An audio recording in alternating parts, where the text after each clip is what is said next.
एक दिन बैंक में काम करने वाला एक व्यक्ति जो समय से अपने घर पे पहुंच जाता है और उसके बाद वो अपनी पत्नी को लेकर के और कहता है कि चलो तुम्हें मार्केट करा देता हूँ। मार्केट कराने के लिए लेके जाता है, वहां से वो उसको ज्वेलरी दिलाता है, महंगे महंगे कपड़े दिलाता है। यानी कि जो औरत की इच्छा होती है उस दिन उसने खुल करके उसको शॉपिंग करा दी है कि चाहे जितनी तुमको शॉपिंग करनी हो तुम कर सकती हो।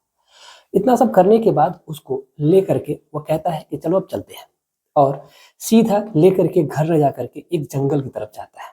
और जंगल जैसे ही वो पार करता है तो जो महिला होती है वो परेशान होती है कि आखिर उसका पति उसको इधर कहाँ लेकर के जा रहा है। अब इसी बात से वो हैरान चल रही थी कि आखिर वजह क्या है और आखिर उसका पति लेकर के जा कहाँ रहा है।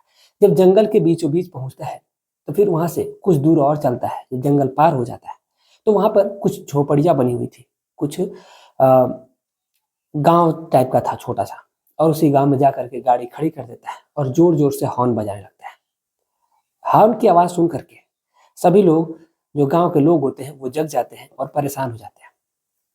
और उस गांव में ले जा करके एक व्यक्ति के यहाँ अपनी पत्नी को खड़ा करता है। और उसके बाद जो उसने फैसला किया और जो उसके बाद उसने व्यक्ति ने किया, उसके बाद से सभी लोग परेशान हो जाते हैं कि आखिर एक व्यक्ति जो इतने बड़े रुतबे पर रह करके अपनी ही पत्नी के साथ ऐसा कैसे कर सकता है।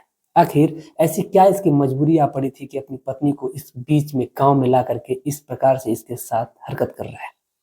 तो जानने वाले हैं कि आखिर पूरा माजरा क्या है और पूरा वजह क्या है कि आखिर हुआ क्या था। नमस्कार प्रणाम, मैं अविनाश। आज जिस घटना की मैं शुरुआत कर रहा हूँ उससे पहले जितने भी हमारे भाई, जितने भी हमारे बहन चैनल पे नए आए हुए हैं, वो चैनल को सब्सक्राइब कर दें, क्योंकि आप लोगों के प्यार और सपोर्ट की बहुत ज़्यादा ज़रूरत है। अगर आप लोग अपना प्यार और सपोर्ट नहीं दिखाएंगे तो फिर ये चैनल चल ही नहीं पाएगा। तो इसीलिए आप लोगों के प्यार और सपोर्ट की ज़रूरत है। आप हमारे इस परिवार में जुड़िए और इस परिवार का हिस्सा बनिए। और आप लोग अपना प्यारा सा कमेंट जरूर किया करिए। कोई भी अगर कमी होती है हमारे अंदर तो उसको आप लोग कमेंट में जरूर लिखिएगा कि आखिर मेरी कमी क्या है, उसको आप, ताकि मैं उसको सुधार करूंगा। आप लोग हमारे गार्जियन स्वरूप हैं। चलिए कहानी की शुरुआत करते हैं। दरअसल ये सच्ची घटना लखनऊ की है। लखनऊ के एक सेक्टर 4 है, उसी सेक्टर 4 में गली नंबर 4 में रहने वाला एक परिवार होता है। जिस परिवार में जो लड़का होता है जिसका नाम विशाल होता है, विशाल वहीं पर बैंक में काम कर रहा होता है और वो बतौर कैशियर के पोस्ट पे होता है। और धीरे धीरे जब उसका प्रमोशन होता है तो फिर वो मैनेजर पहुंच जाता है। लेकिन इस मैनेजर से पहले की एक थोड़ी कहानी जान लेते हैं। दरअसल ये रहने वाला लड़का बिहार का होता है। बिहार के एक छोटे से गांव का रहने वाला लड़का धीरे धीरे गरीबी को झेलते हुए वो पढ़ाई लिखाई करके और एक अच्छी सी गवर्नमेंट जॉब की तलाश में रहता है। और वो गवर्नमेंट जॉब पा भी जाता है, कई भी जॉब उसकी लगती है और जॉब को वो छोड़ता गया। लेकिन जब उसकी बैंक में जॉब लगती है तो फिर उस जॉब को वो कर लेता है। जैसे ही जॉब करने लगता है तो इधर जो परिवार वाले हैं, घर में माँ बाप हैं, तो वो कहते हैं कि इकलौता बेटा है तो उसकी शादी कर देनी चाहिए। अब इसीलिए वो शादी करने के लिए लड़की ढूंढने लगते हैं। लेकिन जो विकास होता है, अब वो जो विशाल होता है, माफी चाहते हैं, विशाल जो होता है वो अपने परिवार को लेकर के, जब उसकी पोस्टिंग लखनऊ में होती है तो वो लखनऊ आ जाता है। और उसके माँ बाप सभी लोग यही लखनऊ में रहने लगते हैं। लखनऊ में एक जगह उसने घर बनाया हुआ था, यानी कि गोमती नगर एक इलाका है जो लखनऊ की बहुत ज़्यादा फेमस जगह है। वहीं पर उसने घर ले रखा था और वहां से लगभग 20 किलोमीटर दूरी पर उसकी ड्यूटी लगी रहती थी। बैंक था उसका। तो उसके के इर्द गिर्द में उसने एक और अपना मकान ले लिया था और वहीं पर वो रहा करता था। कभी माँ बाप के पास आ जाया करता था तो कभी वहां पर रहा करता था। अब ये सीधा सीधा कह लें कि जो बिहार वाला घर था इसका, तो वहां से इसका ताल्लुकात बहुत कम हो गया था। वहाँ पे और भी उसके खानदान के लोग थे, तो उन्हीं से बस मिलने के लिए ये लोग कभी कभार चले जाया करते थे, बाकी ये लखनऊ में ही रहा करते थे। अब माँ बाप को ये चिंता सताने लगी थी कि घर में अगर बहू आ जाती तो बहुत अच्छा हो जाता। अब इसीलिए उन्होंने लड़की देखना शुरू कर दिया। जो लड़की देखने लगते हैं तो फिर लखनऊ में ही उनके एक मित्र होते हैं लड़के के पिताजी के, और उन्होंने सोचा कि लड़का अच्छा खासा कमा भी रहा है, गवर्नमेंट जॉब में है, तो क्यों ना अपनी बेटी की शादी आपके बेटे से कर दूं।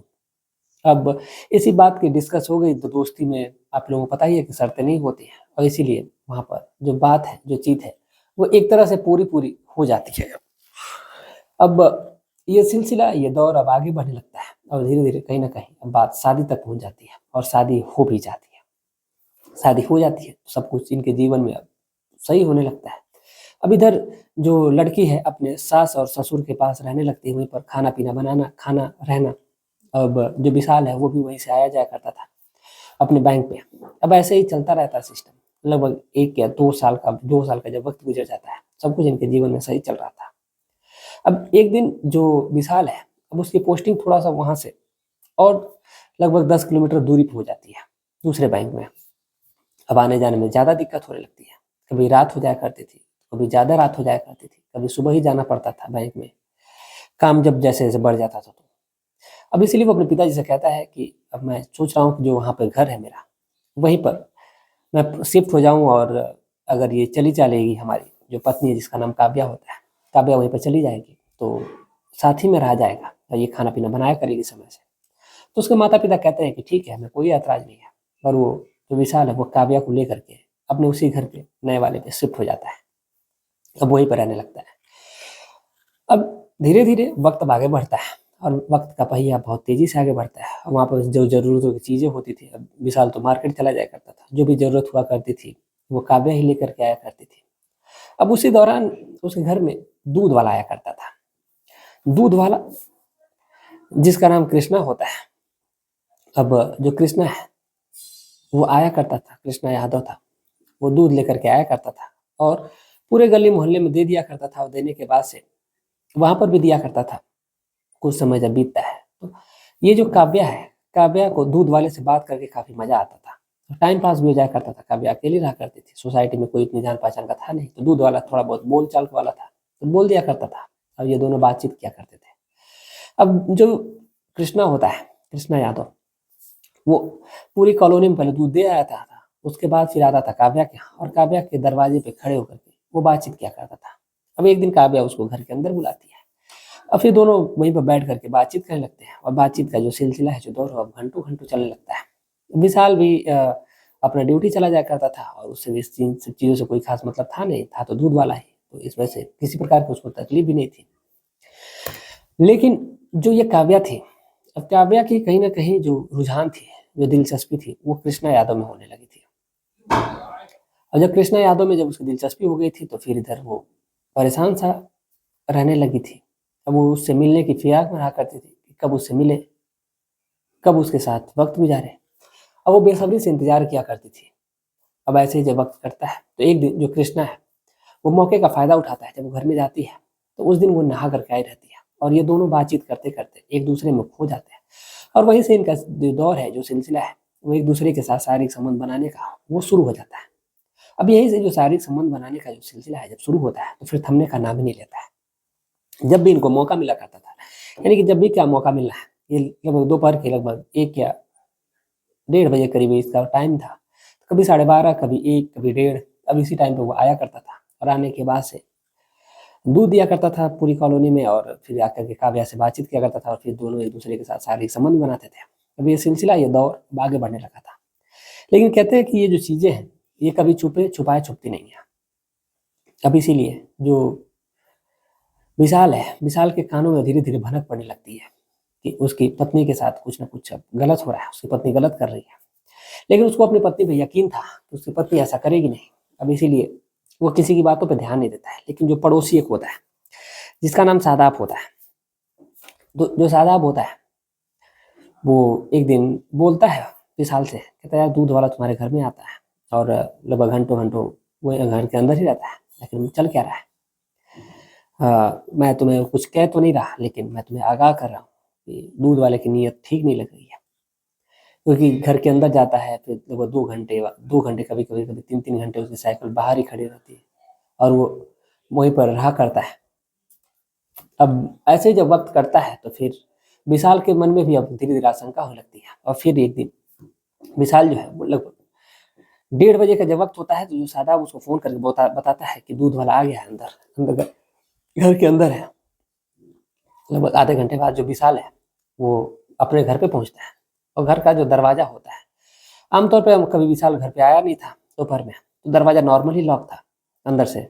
बस वो सिटकिनी जो हैंडल वाला दरवाज़ा होता है, हैंडल वाला दरवाज़ा विशाल खोलता है और सीधे घर के अंदर चला जाता है।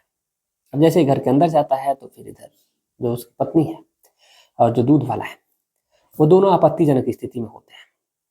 सीधा जब कमरे में अपने जाता है तो वहीं पर दोनों बिल्कुल निर्वस अवस्था में, आपत्तिजनक स्थिति में दोनों एक दूसरे के साथ शारीरिक संबंध बना रहे थे। अब इस चीज को देख करके विशाल के माथा ही उड़ जाता है। अब विशाल जो है वो अपनी पत्नी को डांटने लगता है, फटकारने लगता है, दूध वाले को भी डांटता फटकारता है। लेकिन जो उसकी पत्नी है वो कहती है गलती हो गई, अब आज के बाद आगे से ऐसा नहीं होगा। अब ऐसे ही जब कुछ समय जब बीतता है, कुछ समय तो बीत जाता है। अब इसके बाद से फिर जो विशाल है फिर से अपनी पत्नी को संभालता है, समझाता है, बुझाता है और कहता है कि चलो ठीक है, जो किया तो सो किया, अब आगे से ऐसा नहीं होना चाहिए था। और फिर दूध वाले को मना कर देता है कि आज के बाद उसके घर में दूध नहीं देना है। जो दूध वाला है वो तो मान जाता है, दूध तो नहीं देता है। लेकिन अब कहते हैं कि जब चूल्हे की आग तो बुझ जाती है, लेकिन जो जिस्म की आग है वो बुझे नहीं बुझाती है। अब इसीलिए जो विशाल है अब वो हैरान सा और परेशान सा रहने लगता है। अब जब भी इनको मौका मिलता है चोरी छुपके से जो काव्या है वो भी कृष्णा से मिला करती है। अब मिलने के बाद ये दोनों एक दूसरे के साथ शारीरिक संबंध बनाया करते हैं। अब ये सिलसिला, ये दौर अब आगे बढ़ने लगता है और ऐसे ही वक्त अब आगे बढ़ता है। एक दिन अब फिर से विशाल को भनक लग जाती है और विशाल फिर से उनको रंगे हाथों पकड़ लेता है। अब इसीलिए अब विशाल इस बार तो माफ करने वाला नहीं था, लेकिन फिर भी उसकी जो पत्नी कहती है तो फिर वो मान जाता है। और मानने के बाद से वो कहता है कि चलो ठीक है, जो हुआ सो हुआ, कोई बात नहीं। कृष्णा चला जाता है अपने घर पे और विशाल 2 दिन बाद कहता है कि चलो मैं तुम्हें मार्केट करा लाता हूँ। और वो मार्केट के लिए लेके जाता है उसको। मार्केट तो लेकर चला जाता है, वहाँ पे उसको पहले ज्वेलरी की दुकान पे लेकर के जाता है और फिर वहाँ से उसको मार्केट करवाता है। और करवाने के बाद से फिर सीधा लेकर के जंगल वाले रास्ते से गुजरने लगता है। अब चूंकि जाना तो दूसरी साइड था, लेकिन जा दूसरी साइड रहा था। अब काव्या की हालत खराब हो रही थी कि कल का वाक्य है, ऐसा तो नहीं है कि जो विशाल है मुझे मारने की फिराक में है। अब इसलिए वो कहता है कि तुम इधर कहाँ लेके जा रहे हो। वो कहता है कोई बात नहीं, तुम परेशान ना हो, इस दूसरे रास्ते से हम लोग घर चलेंगे। अब इसीलिए वो उधर जा रहा था, तब तक उसने गाड़ी को जंगल वाले रास्ते में मोड़ लिया और जंगल में जब घुसा लेता है गाड़ी को, फिर वहां से वो आगे बढ़ने लगता है। और आगे बढ़ने का जो सिलसिला जो दौर है वो खत्म होता है। बीच जंगल में गाड़ी खड़ा करता है और खड़ा करने के बाद वो वॉशरूम जाता है। उसके बाद फिर आता है, गाड़ी में अंदर बैठता है और फिर गाड़ी आगे बढ़ा लेता है। अभी जो इधर काव्या है, इसकी दिल की जो धड़कन है वो बढ़ती जा रही थी, बढ़ती जा रही थी। अब वो चला जाता है सीधा अंदर, जा करके वहाँ पे जो झोपड़ियाँ हैं, उसी झोपड़ियों के बीच में रात के लगभग यही कोई 9:30 बज रहे होते हैं। अब आमतौर पता ही आप लोगों को, गाँव में सभी लोग 9 बजे तक तो 8 बजे तक ही खा पी करके सो जाते हैं। 9:30 बजे का वक्त है, ले जाकर गाड़ी हॉर्न बजाने लगता है। एक 4 दीवारी टाइप का बनाया गया था लकड़ियों का और उसी के अंदर झोपड़ी थी। जब हॉर्न बजाता है तो आस पड़ोस के जितने गाँव के लोग होते हैं सभी लोग इकट्ठा हो जाते हैं। और इकट्ठा होने के बाद से सभी लोग ये सोचने लगते हैं कि आखिर ये क्या, आखिर कौन इतनी रात को गाड़ी का हॉर्न बजा रहा है। और जब सभी गांव के लोग इकट्ठा हो जाते हैं और जिसके दरवाजे पे उसने गाड़ी का हॉर्न बजा रहा था वो कोई और नहीं बल्कि वो कृष्णा यादव का ही घर था, जहाँ पर बहुत सारी गाय थी, भैंस थी। अब ले करके जब जाता है तो फिर वो कृष्णा भी बाहर आता है और जब बाहर आता है तो फिर वो अपनी पत्नी का पूरे गांव के सामने हाथ जो है वो उस दूध वाले के हाथ में रख देता है और कहता है कि ये तुम्हारे बिना नहीं रह सकती, तुम इसके बिना नहीं रह सकते। तो फिर आखिर इसमें इस प्रकार का बवाल करने का कोई मतलब नहीं है और तुम एक काम करो कि आज से ये तुम्हारे साथ रहेगी। और वो कहती है कि ठीक है। जो कृष्णा है वो कुछ बोल नहीं रहा है और गांव वाले सभी लोग सुन रहे हैं कि आखिर ये हो क्या रहा है, चल क्या रहा है। अब जो एक पेपर होता है उसी पेपर पे, यानी कि डाइवोर्स का पेपर होता है, और उसी पेपर पे वो सिग्नेचर करवा लेता है। और सिग्नेचर करवाने के बाद से अपनी पत्नी से और गाड़ी में पेपर को रखता है और फिर पूरे गांव के सामने कहता है कि ये आज से इसकी पत्नी है, क्योंकि ये मेरे साथ खुश नहीं है। मैं इसको सारी सुख सुविधाएं दे सकता हूँ, लेकिन जो इसके अंदर जिस्म की भूख है शायद वो मैं नहीं शांत कर पा रहा। तो ये इसको यही शांत कर रहा है और इसी से ये एक दूसरे से प्यार करते हैं। और हो ना हो आजकल ऐसा हो रहा है कि आजकल के दौर में अगर 2 लोग पकड़े जाते हैं तो फिर तीसरे का कत्ल हो जाता है। तो ये मैं नहीं चाहता, ये दोनों खुश रहे आपस में, फिर मुझे इससे ज्यादा क्या चाहिए। और फिर वहां से वो चला जाता है और पूरे गांव में वहां से वो जब निकलता है तो जो लड़की होती है वो रोक रही होती है, रो रही होती है, उसको रोकती है, कहती है कि मुझसे बहुत बड़ी बड़ी गलती हो गई, आज के बाद ऐसा नहीं होगा।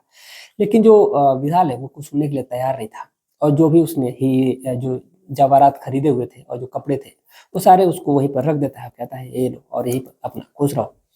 वहीं पर ऑन द स्पॉट वहीं से लड़की के पिताजी को फोन करता है और फोन करने के बाद जो सारी बातें हैं वो बताता है।